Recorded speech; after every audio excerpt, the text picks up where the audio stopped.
Hello there and welcome back to another edition of the Hot Lab Classic Remastered. This time we're taking a look at the 1996 Nissan Skyline GTS25t Type M.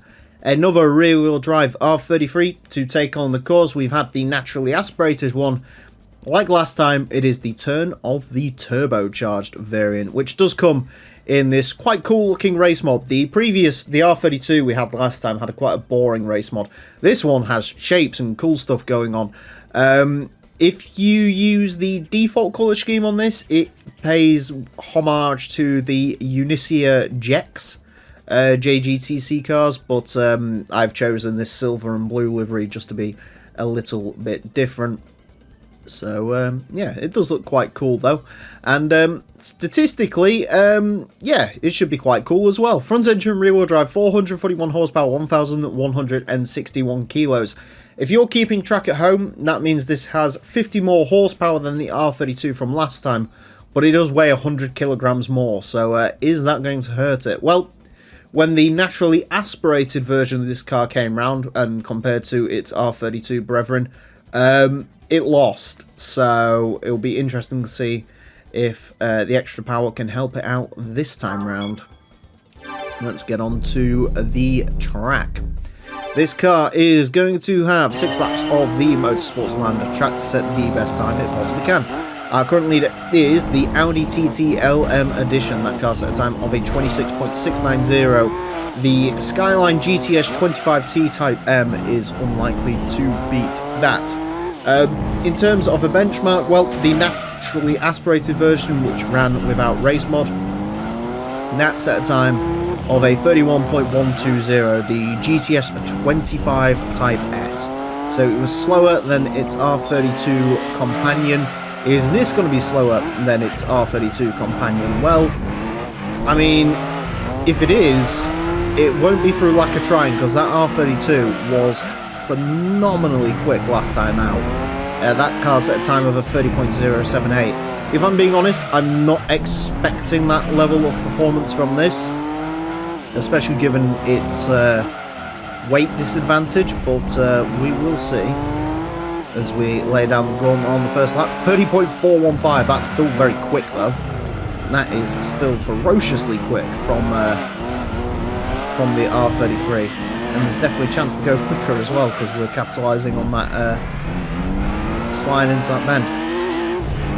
I am straight away noticing this is not the not as nice to drive as my R32 was last time, which I am now in love with.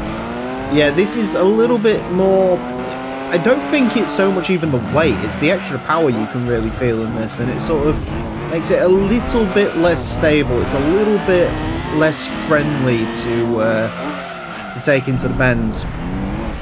The other thing this has got going on is it does feel, I've spoken about this before, if you sort of turn while braking, it almost feels like the brake bias is switched to the rear, which isn't super uncommon on high-power rear-wheel drive cars, but it does feel a little bit weird. For 30.206. I'd love for this to embarrass one of the R33 GTRs, because they have not been super quick, or at least some of them haven't. Hence why I still think the quickest R33 is actually the four-door saloon, strangely enough. Is still the quickest of all of them. But we're going to get one final lap. If we can shave 0.1 off and get it to match the R32, that would be something. I don't quite think it's got the nicety to do it, but then again,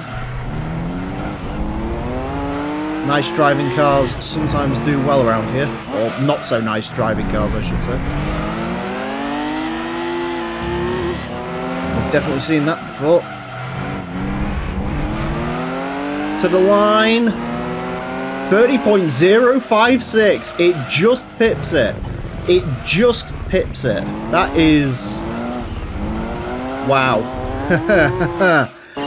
I wasn't expecting that, to be honest with you. Yeah, again, it's not as nice to drive as that R32. It's not bad though, it really isn't bad. I think we are definitely approaching the sort of power limit of the chassis. I think if this had GTR power in it, it would just be awful. But as it stands, yeah, that's that ain't bad. Could have gone quicker as well. I mean, I have no doubt that could have gone quicker, slightly. Apparently Sector 2 was really good on that lap, so yeah, I could see it going a little bit quicker, but either way, we will take that, and that does actually put it in a very interesting place once again. A 30.056 will place this into 136. It is fractionally, and I mean fractionally, by 4,000th of a second slower than the R33 drag car, which really is the complete polar opposite when you think about it when it comes to Skylines. The drag car is big and heavy and has all the power in the world and four-wheel drive, whereas this is more sort of light and nimble. It is, well, it's slightly quicker than the R32. I personally would probably still pick the R32 as a driver's car, because I think it's a lot nicer to drive, but there's no denying the extra sort of grunt that this produces. And I mean, in terms of cars it beats, I mean, it does, it's a very quick car, there is no doubt about that.